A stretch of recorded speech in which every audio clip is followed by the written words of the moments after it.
Hi guys, I finished making myself a practice tool, this little box here, which was a suggestion by the piano teacher from the piano camp I attended. I think it's really a nice idea because when going through my repertoire, for instance, I had a sheet like it's pinned here, and I already tried to give it some structure by writing down names of the days in a week, and then next to it which pieces I should practice at these days, and I just don't stick to it. I don't do it.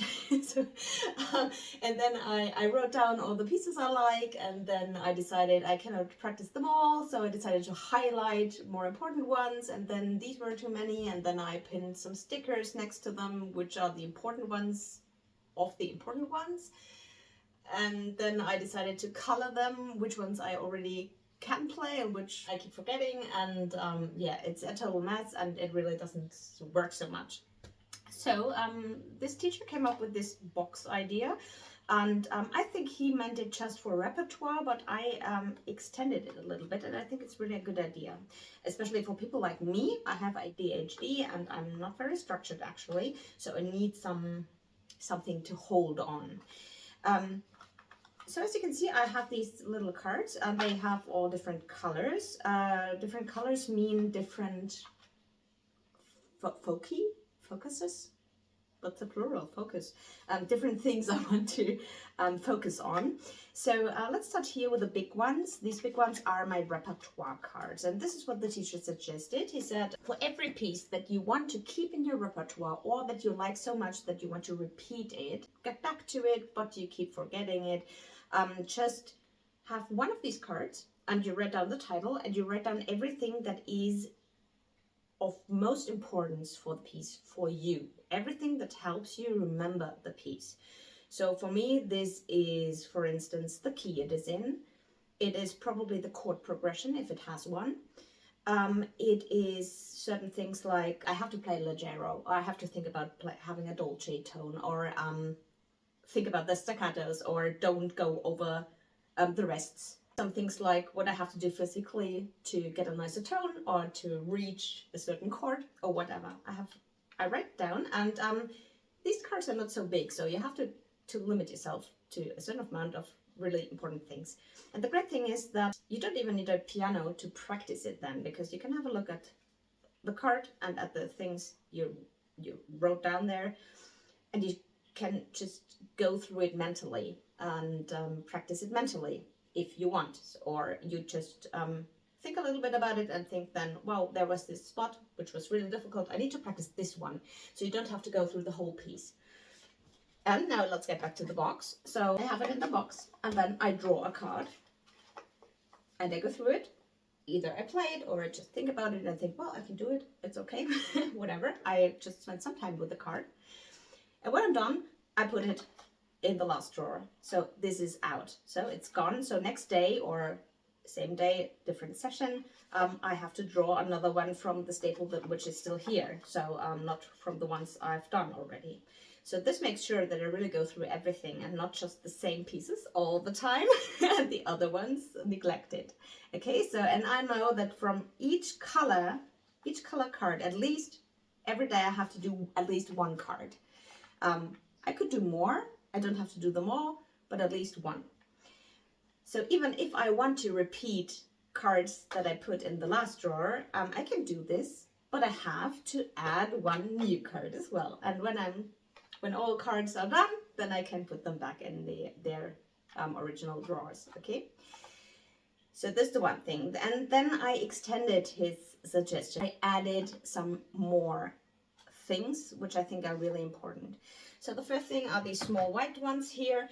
These are at the moment the 4 most important things my teacher points out all the time, and I always think I did them and then I didn't, because he points them out again.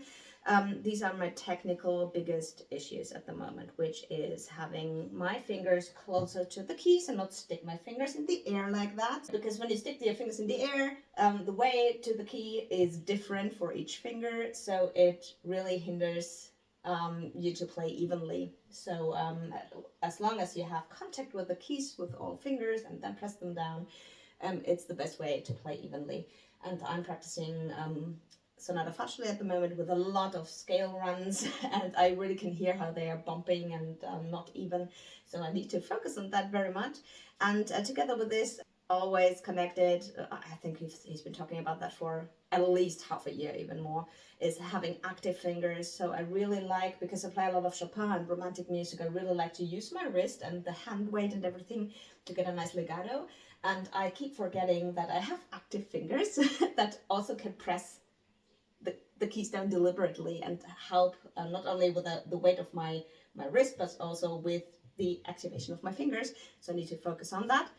Then a third thing is that I want to practice is having a very clear imagination of sound before I play the key, because I think this really might help me gain security, because you train your body to know where the sound that you need to play next is located at the keyboard. Of course, we do this all the time when we play, but when you don't do this actively and really don't think about it, we don't know what we're doing, so we don't really learn it that much. What I try to do is actively play something slowly, have the next note, the next melody tone in my head first, and then play it, and just think a little bit about how that felt, so that I train intervals, that I train playing by ear, and that over time my body just knows what the next notes are. This hopefully will help me gain more security in my repertoire and not play so many wrong notes when I'm excited and nervous. And the last thing is the red dot. I have to explain that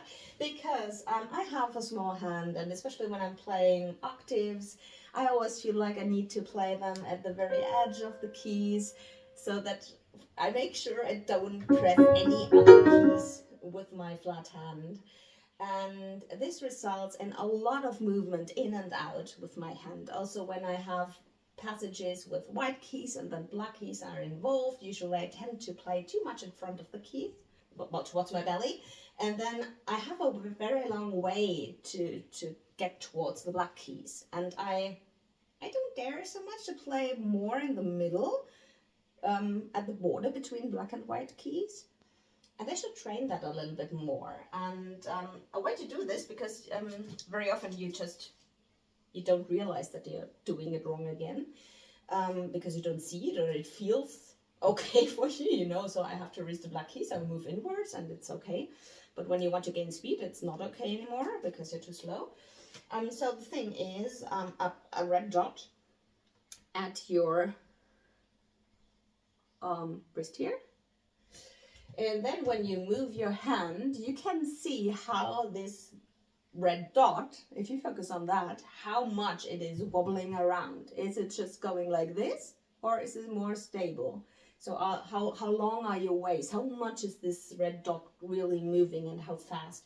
So you can try to focus on keeping this dot relatively steady in one line, to make sure that you don't spend so much time on unnecessary long distances on the keyboard. As long as they are necessary, it's okay, but probably you can avoid it, and so this really helps. So this is something I want to focus on and train myself. Then I have the red cards, which are practice options, so that practice doesn't get too boring. So whenever I feel like, oh, now I need to practice this one more, but it got so boring, I can draw one of these cards and change the thing that is written on there. So like, let's change rhythm or tempo. Let's play the melody with only one finger, which helps you to break your muscle memory. So if you try to keep one hand, like the left hand, for example, you try to play it as it is written, and you play the melody only with one finger, you really know if you can play your left hand solidly or not. And it also helps you to get used to doing the right thing with one hand while the other hand is just messing around. So my idea behind this is that whenever I try to perform something, we are excited, we're anxious, and then we hit wrong notes, and as soon as we hit the wrong notes, we're out, completely thrown off, and you have to restart probably because your muscle memory isn't working anymore and you're so nervous. And what I want to train is whatever wrong notes I'm playing with whichever hand that the other hand still knows what to do and just continues, and it's just a wrong note, it's just an improvisation note, it's just a spicy flavor, and it's not wrong, and it doesn't trip you off.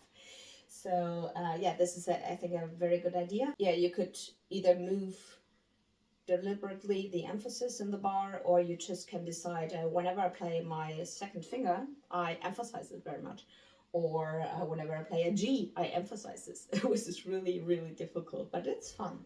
And you're still practicing the same notes that you need to practice. You can change the articulation, you can change dynamics, you can change blocked or arpeggiated chords, a different pattern with the same notes. You stay in the harmony, but you improvise on your practice piece.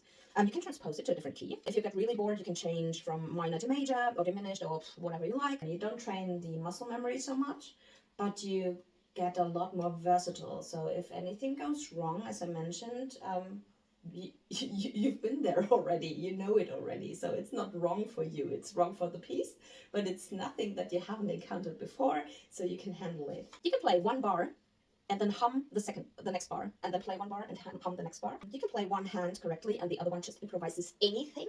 You can play as a different character or a different person. So like you could think, how would Charlie Chaplin play this piece? Or how would Pippi Langstrumpf play this piece? You can change where you play it on the keyboard. So you don't have to play it in the middle or where it's notated, but you can just play change the octave, or even play with hands crossed, whatever. Then I have improvisation cards, the green ones. It's just when you don't know what to improvise. If I run out of ideas, these cards help me what to do. So I have the tiny ones here. They are ideas of how I can break chords.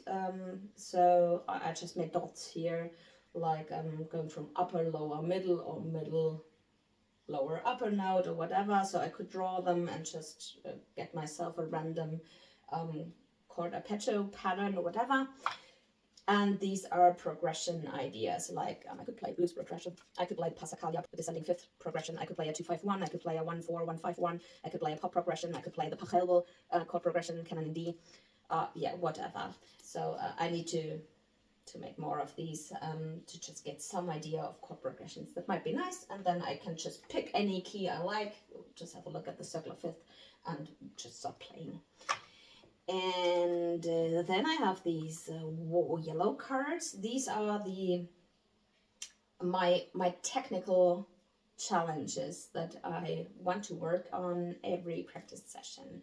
So I think I want to do all yellow cards every day. So they really need to go all into the last drawer, which is playing melody by ear. So just think about a piece, a song, whatever, and try to find it on the keyboard with any starting note. Just let the hand fall down, and wherever your first finger is, this is the starting note, and then you just play something. Developing a sound vision, and try to find it blindly, or hum a note and then try to find it on the keyboard. So my idea is that after a year, probably I can find the notes on the keyboard. At the moment, it's a mess. I think it's within anything that helps to develop your ear and playing by ear. What I could also do is harmonize melodies. I haven't written it down, but this is probably something I could do too. So try to find chords that suit the melody. And then I have 3 cards for sight reading, because I want to do sight reading practice 3 times a day.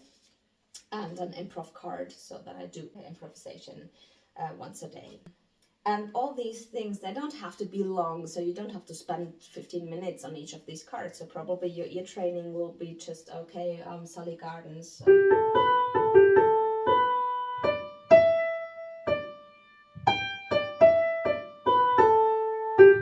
Oh, that went well. Okay, it's fine. And then it's done for the day. But yeah, just some ideas, so that you do it regularly every day.